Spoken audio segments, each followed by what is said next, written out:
Salam əziz şagirdlər, bugünkü video izahda sizə Hədəf Azərbaycan dili vəsaitindən leksikologiya bəhsinin video izahını verməyə çalışacağam və həmişəki kimi dərslik üzərindən oxuyaraq əsas mühüm məqamları vurğulamaq və nümunələr göstərməklə sizə daha aydın şəkildə izah etməyə çalışacağam. Bizim leksikologiya bəhsində ilk mövzumuz söz, sözün leksik və qrammatik mənasıdır. Söz dilin əsas vahididir. Dildəki sözlərin hamısı birlikdə dilin lüğət tərkibini, yəni leksikasını təşkil edir. Dilin lüğət tərkibini öyrənən elm leksikologiya adlanır. Deməli, leksikologiya nəyi öyrənir? Dilin lüğət tərkibini öyrənir. Fonetika dilin səs və hərf tərkibini öyrəndiyi halda, leksikologiya dilin lüğət tərkibini öyrənən bir dilçilik şöbəsidir. Leksikologiya Yunanca iki sözdən, lexikos söz və logos, yəni təlim sözlərinin birləşməsindən yaranmışdır. Lexikos söz, logos təlim, yəni söz haqqında təlim. Leksikologiya dilçiliyin bir bölməsi olub, dildəki bütün sözləri öyrənir. Leksika dilin lüğət tərkibi, dildəki bütün sözlərin cəmi mənasında başa düşülür. Yəni leksika dedikdə dilin lüğət tərkibi, dildəki bütün sözlərin cəmi başa düşülür. Leksikologiya dilin lüğət tərkibini öyrənən bir şöbədir. Sözlər əşyaları, hərəkəti, əlaməti, miqdarı və s. ifadə etməyə xidmət göstərir. Hər bir sözün birbaşa ifadə etdiyi mənaya onun leksik mənası deyilir. Yəni sözün həm leksik mənası var bizim dilimizdə, həm də qrammatik mənası. Leksik məna odur ki, hər hansı bir sözün birbaşa ifadə etdiyi məna onun leksik mənasıdır. Qrammatik mənası isə o sözün hansı nitq hissəsinə aid olması, hansı suala cavab verməsi və bu kimi qrammatik xüsusiyyətlər sözün qrammatik mənasına aiddir. Məsələn, tutaq ki, biz qələm sözünün leksik mənasını deyən zaman qələm ilk ağlımıza nə gəlir? Yazı yazmaq üçün bir əşya. Bu onun leksik mənasıdır. Qrammatik mənası isə qələm sözünün ism olması, nə sualına cavab verməsi, təkdə olması, isim kimi konkret olması və s. bu kimi qrammatikada öyrəndiyimiz məsələlər o sözün qrammatik mənasına aiddir. Deməli, hər bir sözün birbaşa ifadə etdiyi mənaya onun leksik mənası deyilir. Sözlərin leksik mənası izahlı lüğətlərdə öz ifadəsini tapır. Kərə, məsələn, əridilmiş yağ, şit yağ, maya. 1. Qıcqırma əmələ gətirən maddə, rüşeyim, döl, müəyyən bir şeyə qoyulan pul.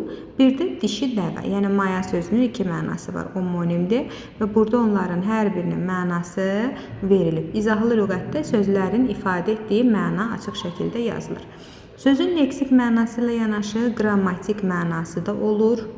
Məsələn, dərya sözünün ot çalmaq üçün uzun saplı, dişsiz, orağa oxşar alət olması onun leksik mənasıdır. İsim olması, adlı halda işlənməsi isə qrammatik mənasıdır. Yəni sözün birbaşa ifadə etdiyi məna leksik mənası, onun hansı nitq hissəsinə aid olması, hansı suala cavab verməsi onun qrammatik mənasıdır. Əsas nitq hissələrini təşkil edən bütün sözlər leksik və qrammatik mənaya malik olur. Yəni, əsas nitq hissələrimiz hansılardır? İsim, sifət, say, əvəzlik, fe'l, zərf. Bu nitq hissələrinin təşkil edən sözlərin həm leksik mənası, həm də qrammatik mənası olur. Amma köməkçi nitq hissələrinin yalnız və yalnız qrammatik mənası olur. Çünki köməkçi nitq hissələri leksik mənaya malik olan sözlər deyil. Onlarda yalnız qrammatik məna olur. Əsas nitq hissələrində həm leksik, həm qrammatik məna, köməkçi nitq hissələrində yalnız qrammatik məna olur. İzahlı lüğətlərdə sözlərin leksik mənaları, orfoqrafiya lüğətində onların düzgün yazılış qaydaları, orfoepiya lüğətində düzgün tələffüz qaydaları və s. əhatə olunur. Lüğətin növləri çoxdur. Orfoqrafiya, orfoepiya, leksika, terminlər lüğəti və s. Bunların hamısında sözlər əlifba sırası ilə düzülür. Yəni biz əlifbanı keçəndə əlifbanın praktik əhəmiyyətini vurğulamışdıq ki, lüğətlərdə sözlərin tapılması, siyahıların tərtib olunmasında əlifba sırasının əhəmiyyəti var. Deməli, lüğətlərin növləri çoxdur. Orfoqrafiya, orfoepiya, leksika, termin lüğəti və s. Bunların hamısında sözlər əlifba sırası ilə düzülür. Burada bizə çərçivədə xüsusi qeydlər vurğulayıb, gəlin o qeydlərə diqqət yetirək. Nə deyir qeydlərdə? Bütün sözlərin leksik mənası olmur. Biz bayaq da dedik. Sizə kimsə sual versə ki, bütün dilimizdəki bütün sözlərin leksik mənası olur. Xeyr. Çünki yalnız əsas nitq hissələrinin həm leksik, həm qrammatik mənası olur. Köməkçi nitq hissələrinin yalnız qrammatik mənası olur və bu da onu deməyə əsas verir ki, dildəki bütün sözlərin leksik mənası olmur. Sözün leksik mənası onun məzmununa əks etdirir. Sözün qrammatik mənası sözlərin hansı nitq hissəsinə aid olması və həmin nitq hissəsinə xas olan xüsusiyyətləri ifadə etməsi ilə müəyyən olunur. Həm əsas, həm də köməkçi nitq hissələrinin, həm də şəkilçilərin qrammatik mənası olur. Yəni, qrammatik məna dilimizdə həm əsas, həm köməkçi nitq hissələrində var, həm şəkilçilərdə var. Amma leksik məna yalnız və yalnız əsas nitq hissələrində olur. Məsələn, biz bura bir söz yazaq. Tutaq ki, yazıram bura amma. Amma sözünü yazdıq. Amma sözü köməkçi nitq hissəsidir, bağlayıcıdır. Bu sözün qrammatik mənası var. Yəni, bu bağlayıcıdır, qarşılaşdırma bağlayıcıdır. Bu onun qrammatik mənasıdır. Amma ammanın heç bir ifadə etdiyi məfhum, məna, leksik məna yoxdur. Amma nə əşya deyil, nə hərəkət deyil, nə tərz bildirmir, nə əlamət bildirmir. Yəni, ammanı biz təsəvvür eləyə bilmirik. Nə olan şeydir? Əşyadırmı, hərəkətdirmi, əlamət bildirən sözdürmü? Yəni, onun leksik mənası yoxdur, amma qrammatik mənası var. Qısa sözlə, qrammatik məna dilimizdə bütün sözlərdə, hətta şəkilçilərdə də var. Leksik məna isə yalnız və yalnız əsas nitq hissələrində olur. Sonra həm əsas, həm də köməkçi nitq hissələrinin, həm də şəkilçilərin qrammatik mənası olur. Bunu dedik. Sonra gəlir sözün leksik mənasının izah edilməsi yolları. Yəni, sözün leksik mənasını hansı yollarla izah etmək olur? Aşağıdakı yollarla. 1. Həmin sözə yaxın mənalı söz sinonim seçməklə. Məsələn, özül sözü. Deyirəm, ay uşaqlar, özül sözünün leksik mənasını necə izah edirsiniz? Siz ona nümunə gətirəcəksiniz. Daha doğrusu sinonimlər deyəcəksiniz. Özül, yəni təməl, yəni əsas, bünövrə və bu yolla mənə özülün nə olduğunu başa salacaqsınız. Və yaxud da qaçmaq. Deyirəm, ay uşaqlar, qaçmaq nədir? Deyirsiniz, yürümək, sürətlə ötüb getmək. Və mən başa düşəcəm ki, qaçmaq sözünün mənası nədir? Deməli, leksik mənanı izah etmə yollarından birincisi, həmin sözə yaxın mənalı söz, yəni sinonim seçməkdir. İkincisi, əşyanın hərəkətin əlamətini izah etməklə, yəni izah edirsən. Şütümək nədir? Deyirəm. Deyirsiniz ki, sürətlə ötüb keçmək, sarı köynək, sarı rəngli, kiçik çöl quşu, yəni onun əlamətlərini mənə deməklə, deməli, mənə izah etmiş olursunuz ki, söhbət nədən gedir? 1. Həmin sözə sinonim seçməklə. 2. Əşyanın hərəkətini, əlamətini izah etməklə. 3.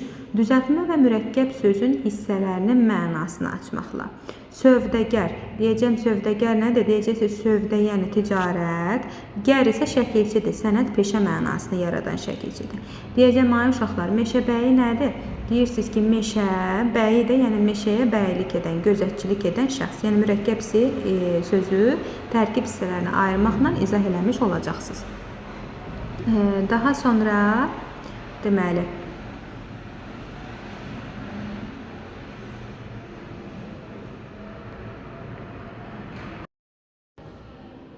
daha sonra gəlir bizdə dördüncüsü. Sözə əks mənalı antonim seçməklə. Deyirəm, gözəl nədir? Deyirsiniz ki, yəni çirkinin əksi. Dağ nədir? Yəni dərənin əksi. Deməli, sözləri izah etmək üçün 4 yol var, leksik mənasını izah etmək üçün. Birincisi, sinonim göstərməklə. İkincisi, antonim göstərməklə. Üçüncüsü, düzəltmə və ya mürəkkəb sözdürsə, tərkib hissələrinə ayırmaqla. Daha doğrusu, düzəltmə sözcüsü kök və şəkilçi ayırmaqla, mürəkkəb sözcüsə tərkib hissələrini ayırmaqla. Sonra gəlir sözün qrammatik mənası. Sözün qrammatik mənası dedikdə nə nəzərdə tutulur? Sözün hansı nitq hissəsinə aid olması, nitq hissəsi kimi hansı xüsusiyyətləri daşıması, cümlədə hansı sintaktik vəzifəni daşıması, cümlədə həm nitq hissəsi kimi, həm də cümlə üzvü kimi hansı suallara cavab verməsi, məsələn, düşüncə mücərrəd isimdir, nə sualına cavab verir, adlı haldadır, cümlədə mübtəda və tamamlıq və xəbər ola bilir. Güldürmək feildir, düzəltmədir, təsirlidir, məlum növdədir və s. Yəni, sözün qrammatik mənası dedikdə bizim qrammatikada sözlər haqqında öyrəndiyimiz məsələlər öz əksini tapır. Sözün hansı nitq hissəsinə aid olması, hansı suala cavab verməsi, hansı sintaktik vəzifəni daşıması və s. bu kimi məsələlər sözün qrammatik mənasına aiddir. Yenə də təkrar edirik. Dilimizdə olan bütün sözlərin leksik mənası yoxdur. Yalnız əsas nitq hissələri leksik mənaya malik olur. Amma dilimizdə olan bütün sözlərin qrammatik mənası varmı deyə sual versələr, bəli. Bütün əsas və köməkçi nitq hissələrinin, hətta şəkilçilərin belə qrammatik mənası var. Gəlirik leksikadan. Növbəti məsələmiz bizdə sözün həqiqi və məcazi mənasıdır. Sözün ilkin təsəvvür edilən mənası onun həqiqi mənası adlanır. Sözlər tarixi inkişaf prosesində bəzən həqiqi mənasından başqa yeni törəmə məna ifadə edir. Sözün həqiqi mənasına dominant məna, yəni ilkin mənada deyilir. Qazandığı yeni törəmə mənası isə məcazi məna adlanır. Yəni, məcazi məna və çox mənalılıq eyni şeydir. İndi çox mənalılıq izah eləyəndə görəcəksiniz. Dəmir qapı birləşməsində dəmir sözü qapının materialının dəmir olduğunu ifadə edir. Dəmir yumruq birləşməsində isə dəmir sözü möhkəm, güclü mənalarını ifadə edir. Gördüyümüz kimi dəmir metaldır, qapı dəmirdən hazırlanır. Yumruğun metalla heç bir əlaqəsi yoxdur. Deməli, ilk baxışda dəmir sözünün göstərilən mənaları bir-birindən çox uzaqdır. Lakin dəmirdən hazırlanan hər bir əşya çox möhkəm, davamlı olduğu üçün söz birləşməsində dəmir sözü məhz bu mənada, yəni möhkəm, dözümlü, davamlı mənalarında işlədilir. Demək, dəmir sözünün həqiqi mənası ilə yanaşı məcazi mənası da var. Deməli, məcazilik nədən yaranır? Bir növ bənzətmə əsasında yaradılır. Yəni, dəmir sözünün möhkəmlik xüsusiyyətinə əsasən biz dəmir sözünü məcazi mənada cümlədə işlədə bilirik. Sözün məcazi mənası çox zaman insanlara məxsus müəyyən hərəkətləri cansız əşyalara aid etmək nəticəsində meydana çıxır. Məsələn, təbiət oyanda belə bir məntiqlə deyək ki, insan ilk olaraq göz açdığı zaman insanı görür. Yəni, insanın xüsusiyyətlərini, hərəkətlərini, əlamətlərini, orqanlarını, bədənini görür, tanıyır və sonra təbiətə baxanda, ətrafına, mühitə baxanda mühitdəki bəzi şeyləri insana bənzədərək, insanın hərəkətlərinə mi, belə deyək də, fizionomiyasına mı bənzədərək elə adlandırmağa başlayır. Məsələn, təbiət oyandı. Oyanma xüsusiyyəti insana məxsusdur və oyananda insan nə edir? Canlanır, yenilənir, istirahət edir, dincəlir və ayılır. Təbiət də eyni zamanda yaz fəsli gələndə yenilənir, dirçəlir, sanki dincəlmiş, yuxudan ayılmış kimi olur, qış yuxusundan. Ona görə də insana məxsus oyanma xüsusiyyəti təbiət üzərinə köçürülərək məcazi mənada işlədilir. Məsələn, günəş dağların arxasında gizləndi. Gizlənmək canlıya məxsus xüsusiyyətdir, amma günəş də dağların arxasında gözdən itəndə insanlar bunu insanın gizlənməsinə bənzədiblər. Bu cümlədə oyanmaq, gizlənmək feilləri insana məxsus hərəkəti bildirir və köçürülüb cansızların üzərinə. Bədii təsvir və ifadə vasitəsi kimi də bədii əsərlərdə sözün məcazi mənalarından geniş istifadə olunur. Yəni, məcazilik ədəbiyyatın canıdır bir növ deyək. Bədii əsərlərin, məcazlar, bədii təsvir və ifadə vasitələri, bədii ədəbiyyatda da məcaziləşmənin xüsusi rolu vardır. İndi gələk növbəti gözəl mənzərə. Baxın, burada da verib sizə həqiqi, gözəl fikir, məcazi nümunələrini verib. Dumanlı dağ həqiqi, dumanlı fikir məcazi, ağır yük həqiqi, ağır xasiyyət məcazi. Bir çox hallarda eyni ifadə, deməli, bir çox hallarda eyni ifadələr həm həqiqi, həm də məcazi məna ola bilər. İndi o baxır kontekstə, yəni cümlənin işlənmə yerindən asılı olaraq. Məsələn, ağır adam, çəkisi çox olan adam mənasında həqiqi mənanı ifadə edəcək. Xasiyyətcə ciddi olan adam mənasında məcazi məna. Yəni kontekstə baxmalıyıq, işlənmə yerinə baxmalıyıq ki, o cümlədə hansı formada işlənir. Məsələn, tutaq ki, deyək ki, onun atası belə deyək də qeyri-sağlam qidalanırdı. O çox ağır adam idi. Yəni bu onu bildirir ki, onun çəkisi çox idi. Və yaxud da deyə bilərsiniz ki, onun atasının belə işlərdən xoşu gəlmir, çünki o çox ağır adamdır. Yəni ağır xasiyyətli, ciddi adamdır. Gözü açılmaq, yumulmuş gözün açılması, yəni yuxudan oyanmaq həqiqi mənada, ətrafdakı hadisələrə daha həssas yanaşmaq, yəni mənim gözüm açıldı, artıq doğrunu yanlışdan ayıra bildim mənasında olanda artıq olacaq nə? Məcazi məna. Yəni burada bəzi birləşmələrdə biz kontekstə, yəni işlənmə məqamına, mətnə fikir verməliyik. Sonra haşiyə gəlir, görək haşiyədə bizə nə verir? Bütün əsas nitq hissələrinə aid sözlərin həqiqi mənası olur, bayaq qeyd elədik. Bütün sözlər məcazi mənaya malik olmur. Bax, bunu yadınızda saxlayın. Yəni, bütün sözləri biz elə məcazi mənada işlədə bilərik deyə bir deyim yoxdur. Yəni, bütün sözlər məcazi mənaya malik olmur. Məcazi məna əsasən bədii üslubda işlədilir. Sözün məcazi mənasının olması, onun çox mənalı olması deməkdir. Yəni, məcazilik çox mənalılıq deməkdir. Belə yazaq da, məcazilik bərabərdir çox mənalılıq. Yəni, hər ikisi eyni şeydir. Sən bir sözü məcazi mənada işlədə bilirsənsə, artıq demək o söz məcazi mənalı sözdür. Sözün məcazi mənası olması, onun çox mənalı olması deməkdir. Bütün frazeoloji birləşmələrdəki sözlər məcazi mənada olur, amma bütün məcazi mənada olan sözlər frazeoloji birləşmə deyil. İndi bunu frazeoloji birləşməyə keçəndə daha geniş şəkildə biz öyrənəcəyik. Sonra görək bizdə leksika ilə bağlı daha hansı məsələlərə baxırıq. Sonra gəlir bizdə tək mənalı və çox mənalı sözlər. Bunu da izah eləyək. İndi çox həqiqi və məcazi mənada artıq başlanğıcımızı qoyduq, belə deyək. Tək mənalı və çox mənalı sözlər nədir? Yalnız bir leksik mənası olan sözə tək mənalı sözlər deyilir. Məsələn, böyürtkən, avtobus, yaşıl, yəni avtobusun bir mənası var da. Eyni leksik məna ilə bağlı bir-birinə yaxın müxtəlif mənaları bildirən sözdə isə çox mənalı söz deyilir. Məsələn, üz, adamın üzü, suyun üzü, yorğanın üzü. Göz, adamın gözü, bulağın gözü, şkafın gözü və s. Yəni, çox mənalılıqla homonimləri bəzən şagirdlər qarışdırırlar. Burada bilməli olduğumuz əsas məqam odur ki, eyni leksik məna ilə bağlılıq olur çox mənalıqda, məcazilik olur. Üz deyəndə bizim gözümüzün önünə ilk olaraq nə gəlir? Hər hansı bir insanın siması və yaxud da ki, heyvanın, canlının siması. Amma suyun üzü deyəndə sanki suyun üst təbəqəsi, necə ki, belə deyək, məsələn, kitabın üzü deyirik də, biz insanı nə ilə tanıyırıq? Simasına baxırıq, fərqləndiririk. Kitabın da üz qabığına baxıb fərqləndiririk. Yəni, bir növ bənzərlik var, bənzətmə var, məcazilik var. Yəni, kitabın gözləri, burnu, ağzı olan bir üzü, siması yoxdur ki, və yaxud da ki, yorğanın eyni zamanda üzü, siması, sima mənası yoxdur ki. Yəni, burada məcazilik, bənzərlik var. Çox mənalılıq yaradan sözlər həmişə eyni nitq hissəsinə aid olur. Bunu bilək. Homonimlərlə ən əsas fərqlərdən biri budur ki, çox mənalı sözlər həmişə eyni nitq hissəsinə aid olur. Homonimlərdə vəziyyət dəyişir. Eyni də ola bilər, müxtəlif də ola bilər. Məsələn, polad balta.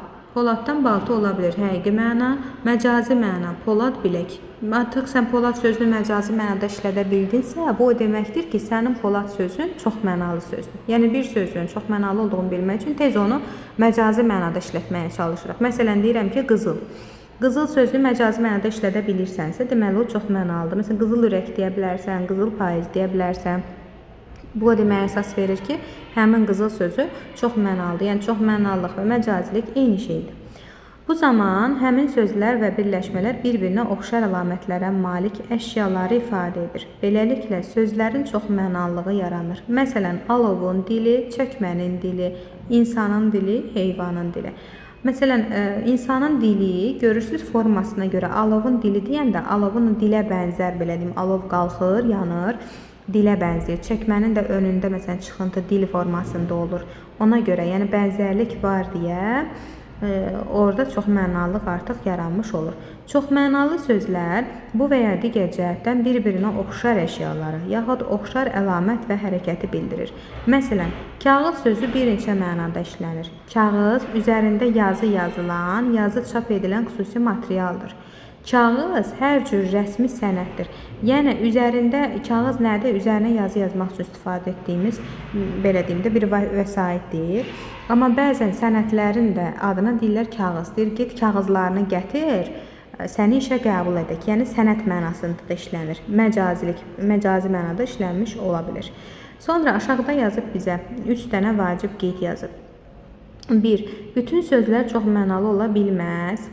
Çoxmənalı sözlər əsasən bədii üslubda işlədilir. Çoxmənalı sözlərə dilimizin demək olar ki, bütün əsas nitq hissələrində təsadüf olunur. Daha çox isim, feil və sifətlər çoxmənalı olur. Bütün əsas nitq hissələrində çox mənalıq olur, əsas nitq hissələrində. Amma isim, feil və sifətlərdə bu daha çox müşahidə olunur. Məsələn, isimlərə nümunə göstərək. Qızıl sözü, qızıl isimdir. Qızıl sırğa, həqiqi məna, qızıl xasiyyət, məcazi məna, yəni çox mənalı. Sifətə nümunə. Bu çox gözəl mənzərədir, həqiqi məna, gözəl fikir, məcazi məna, həyat gözəldir, yenə də məcazi mənada işlənmiş olur. Sonra gəlir feilə aid nümunə, düşmək feili. Stəkan yerə düşdü, həqiqi məna, yolçu yola düşdü, məcazi. Yəni bu yolun ortasına düşmür ki, işlər rahatlıqla yoluna düşdü, yenə eyni zamanda məcazi mənada işlənmiş olub. Aşağıdakı sözlər daha çox məcazi mənada işlənir. Gəlin bura diqqət yetirək. Məsələn, qol, maşın, baş, tutmaq, ağız, keçmək, çəkmək, almaq, saymaq, qaş, burun, göz, dil, kağız, şirin, acı, yumşaq və s. İndi bunları hamısını bir-bir oxumuram. Kitabı oxuyanda daha çox diqqət yetirəcəksiniz. Məsələn, qol sözü. Ağacın qolu, çayın qolu, nə bilim, köynəyin qolu, məcazi işlədə bilirsənsə çox mənalıdır. Maşın, nə bilim, ət çəkən maşın, avtomobil mənasında işlədə bilərsən, paltar yuyan maşın, baş, binanın başı, kəndin başı, evin başı və s. Yəni bu sözləri sən məcazi mənada işlədə bilirsənsə, bu onun çox mənalı olduğunu göstərir. Məsələn, tutmaq sözü var. Həqiqi mənada işlətsək, nəyisə əlində tutmaq, məcazi mənada işlətsək, kiminsə fikrini tutmaq, kiminsə sözə tutmaq, topa tutmaq.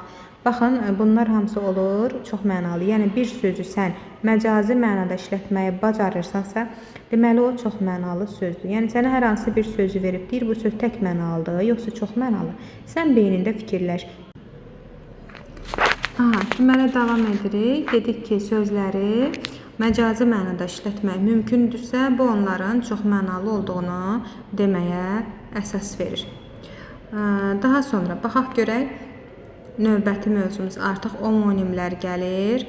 Daha sonra sinonim və antonimlər gələcək və bu növbəti izahı mən istəyirəm növbəti videoda sizə verim. Daha aydın şəkildə, yəni hər ikisini, belə deyim, leksikanı bütöv şəkildə bir videoda verməyi məqsədə uyğun hesab etmirəm. Hələ ki, yarıya qədər video izahı qulaq asın. Daha sonra növbəti videoda artıq homonim, sinonim və antonimlər, eyni zamanda homonimlər və çoxmənalı sözləri bir-birindən necə fərqləndirməliyik, o mövzunun izahını daha aydın şəkildə, geniş şəkildə verəcəm. Çox sağ olun, hələlik. İnanıram ki, bu video izah sizlərə oxuduğunuz mövzunu daha aydın, daha səlis şəkildə başa düşməyə kömək göstərəcək.